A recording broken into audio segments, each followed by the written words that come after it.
সারা পৃথিবীতে এখন একটি দেশই সবচেয়ে খারাপ সময় অতিক্রম করছে, আর সেই এলাকার নাম হচ্ছে গাজা। গাজা না তো লিবিয়াতে, গাজা না তো ইউক্রেনে, না তো রাশিয়াতে, গাজা না তো শ্রীলঙ্কায়, না পাকিস্তানে, বরং সেই এলাকা যাকে ফিলিস্তিন বলা হয়ে থাকে, যেখানে ইউরোপ এবং আমেরিকা তাদের শক্তি এবং সামর্থ্যের প্রমাণ দিচ্ছে, যেখানে বিশ্বের সর্বশ্রেষ্ঠ শান্তিদূত তাদের সামর্থ্য দেখাচ্ছে। আজকের পর্ব দেখে আমাদের অনেক দর্শকের খারাপ লাগতে পারে, কিন্তু দুঃখিত, এমনটার প্রয়োজন নেই যে প্রতিটি খবর দেখে আপনি খুশিতে ডগমগ করে ওঠেন। সারা পৃথিবীর কাছে আজ গাজা এমন একটি প্রশ্ন হয়ে দাঁড়িয়েছে যার উত্তর সবার কাছে আছে, কিন্তু কেউ দিতে চায় না। বড় বড় দেশগুলো শুধু নিজেদের স্বার্থের জন্য তাদেরকে মুসলমানদের খলিফা করতে চায়। গাজার নাম নিয়ে শুধুমাত্র নিজেদেরকে মুসলমানের ইমাম হওয়ার চেষ্টা চলছে।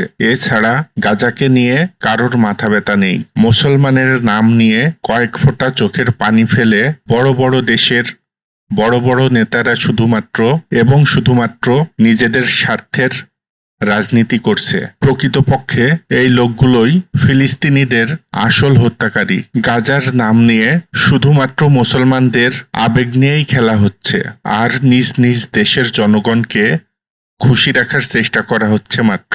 অবস্থা দেখে বিশ্বাস হচ্ছে যে আমরা কত মহান দ্বিধার মধ্যে বাস করছি। আমরা কি সৌদি আরব সম্পর্কে খারাপ কথা বলবো, নাকি তুরস্ককে অভিশাপ দেব? যে অনেক বড় বড় কথা বলতে পারে সে কিছুই করতে পারে না।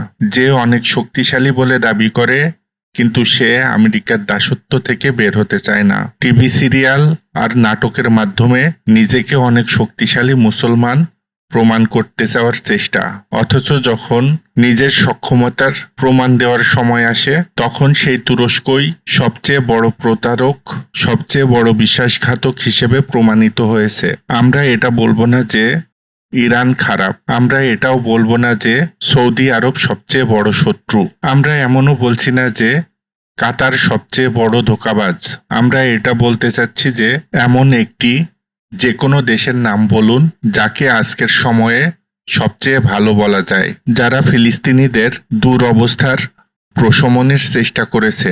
যে ফিলিস্তিন সারা বিশ্বের মুসলমানদের হৃদয়ে স্পন্দিত হয়, সেই ফিলিস্তিনের গাজাতে ৩৫,০০০-এরও বেশি মানুষ মারা গিয়েছে। ৩৪ বা ৩৫ এ তো শুধুমাত্র পরিসংখ্যানের কথা, শুধুমাত্র অফিসিয়াল সংখ্যা। সেখানে কমপক্ষে ৫০,০০০-এর কম মানুষকে হত্যা করা হয়নি। সরকারি রেকর্ড অনুসারে ৭৮,০০০-এরও বেশি মানুষ হতাহত হয়েছে বলে জানানো হয়েছে, কিন্তু আহতদের সংখ্যা ১,০০,০০০-এর কম হবে না। হাজারো ফিলিস্তিনি ক্ষুধা যন্ত্রণা ও বিনা চিকিৎসায় মারা গিয়েছে। কারোর ভাগ্যে ২ গজ মাটি মিলেছে, কাউকে আবার ইসরায়েলিরা হাত পা বেঁধে কবর দিয়ে দিয়েছে। আজ গাজার ভেতর অনেক গণকবর পাওয়া যাচ্ছে, যার থেকে এমনটাই প্রমাণ হচ্ছে যে মানুষের হাত পা বেঁধে গুলি করে মারা হয়েছে। কেউ বা জিন্দা দাফন হয়েছে, কারোর কাফন নসিব হয়েছে, কেউ বা বিনা কাফনেই পৃথিবী থেকে বিদায় নিয়েছে। আকাশ থেকে গোলা বারুদ আর রাসায়নিক বোমা মানুষকে খুঁজে খুঁজে নিশানা বানিয়েছে। সেখানে সৌদি আরব চুপ। কখনো বা ইরানকে দোষারোপ করা হচ্ছে, কখনো সংযুক্ত আরব আমিরাতকে দায়ী করা হচ্ছে, আবার কখনো জর্ডানকে গাদ্দার বলা হচ্ছে, কখনো বা মিশরকে খারাপ বলা হচ্ছে। সমস্ত মুসলিম দেশের মধ্যে সৌদি আরব সবচেয়ে বৃহত্তম দেশ, সবচেয়ে শক্তিশালী এবং ধনী দেশ হিসাবে দেখা হয়। সে নিজেই ইসরায়েলের সঙ্গে সম্পর্ক উন্নয়নের চেষ্টা করছে। শাহ ফজল তাদেরই পূর্বপুরুষ ছিল, যে আমেরিকাকে চ্যালেঞ্জ করেছিল, যে তেল রপ্তানিতে নিষেধাজ্ঞা দিয়েছিল আর বলেছিল আমাদের বাপদাদা দুধ আর খেজুর খেয়ে থাকতো, আমরাও তাই খেয়ে বাঁচতে পারি, কিন্তু তোমরা তেল ছাড়া চলতে পারবে না।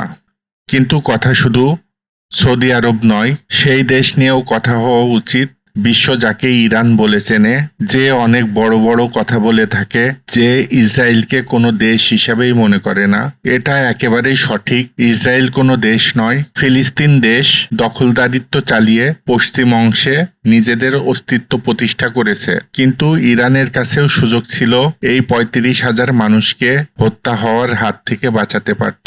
আজ যদি সত্যি ফিলিস্তিনের জন্য ভালোবাসা থাকত, গাজাতে ৩৫,০০০ মৃতদেহ ন্যায় বিচারের জন্য প্রার্থনা করত না। কিন্তু মাফ করবেন, প্রতিটি দেশ ফিলিস্তিনের এই হত্যাযজ্ঞর জন্য দায়ী।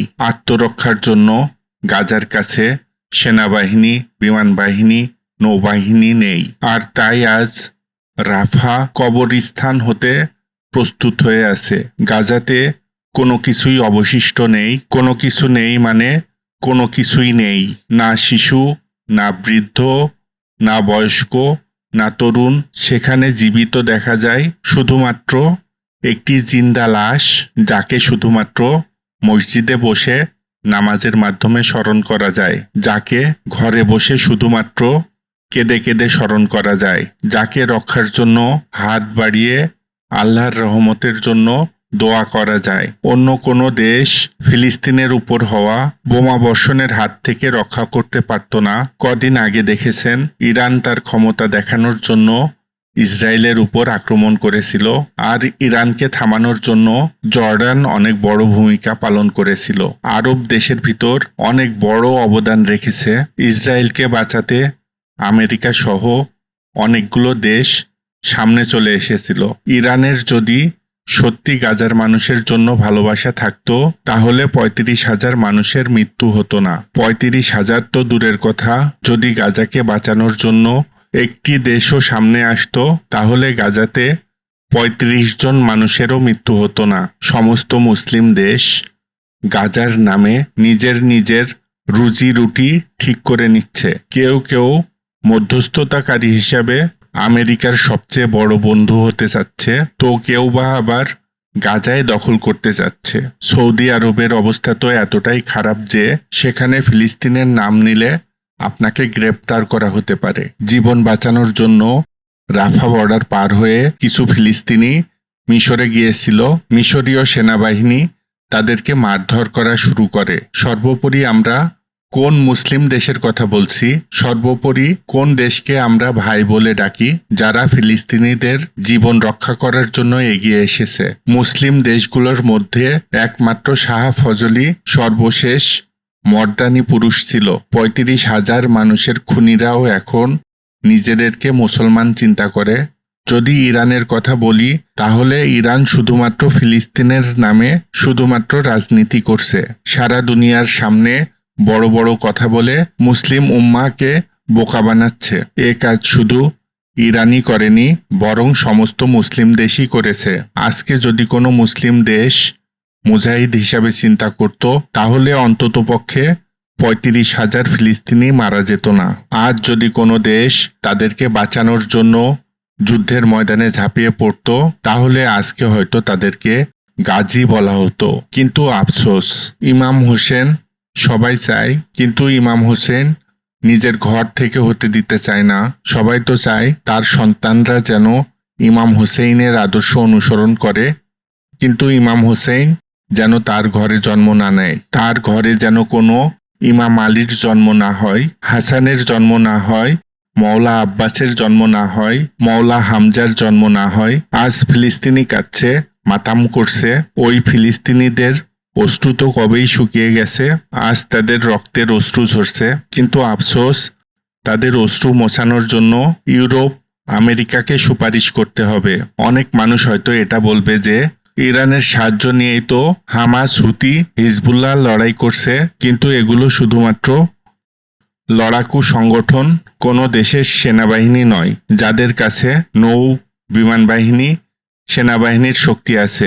আর এমন হাজারো মানুষ মৃত্যুর আগ পর্যন্ত অপেক্ষা করেছে। কোনো দেশ তাদের জীবন বাঁচাতে অবশ্যই এগিয়ে আসবে। ওই ওষুধ কোন কাজে লাগবে যা রোগীকে সময় মতো দেওয়া না হয়? আজ আন্তর্জাতিক ক্রিমিনাল কোর্ট ইসরায়েলের সামনে থরথর করে কাঁপছে। আন্তর্জাতিক অপরাধ আদালতকে তো আমেরিকা ধ্বংস করার জন্য হুমকি দিয়ে যাচ্ছে। ফিলিস্তিনিদের হত্যাকারী শুধুমাত্র ইসরায়েলি নয়, ওই সমস্ত দেশই ফিলিস্তিনিদের হত্যাকারীর মধ্যে শামিল, যারা শুধুমাত্র দাঁড়িয়ে দাঁড়িয়ে তামাশা দেখেছে। যেখানে মোকাবেলা করার জন্য তাদের দাঁড়ানো উচিত ছিল, সেখানে লেজ গুটিয়ে ঘরে বসে থেকেছে। নিজেকে মানুষ বলে আখ্যায়িত করা, নিজেকে মুজাহিদ বলা কোনো দেশই হচ্ছে সবচেয়ে বড় কাপুরুষ। কোনো দেশ যদি ফিলিস্তিনের জন্য একটু দয়া দেখাতো, তাহলে আজকে এই 34-35 হাজার মানুষের মৃত্যু হতো না। গাজাতে কিছু মাত্র মানুষ বেঁচে আছে। ইসরায়েল রাফাতে তাদেরকেও দাফন করে দিতে চাচ্ছে, যাতে তারা গাজার নিয়ন্ত্রণ নিতে পারে, গাজা দখল করে নিতে পারে। এই 34-35 হাজার মানুষকে আপনি কিভাবে জিন্দা করবেন? যারা এই আশায় বসেছিল যে কোনো ফেরেশতা তাদেরকে বাঁচাতে আসবে, রব তো সেই সুযোগও দিয়েছিল, কেউ ফেরেশতা হওয়ার জন্য তৈরি আছো, কিন্তু আদমের বংশ মারা গেছে। মৃত্যু পথযাত্রীরা মৃত্যুর আগ মুহূর্ত পর্যন্ত ফেরেশতাদের জন্য অপেক্ষায় ছিল, তারা লাশে রূপান্তরিত হয়েছে, আর তাদেরকে বাঁচানোর জন্য কেউ আসেইনি। আর গাজাতে এখনো যারা জীবিত আছে, আমেরিকা ও ইসরায়েলের মাধ্যমে তাদেরকেও হত্যা করা হয়ে যাবে। আর মানুষ ইনশাল্লাহ ইনশাল্লাহ করতে থাকবে।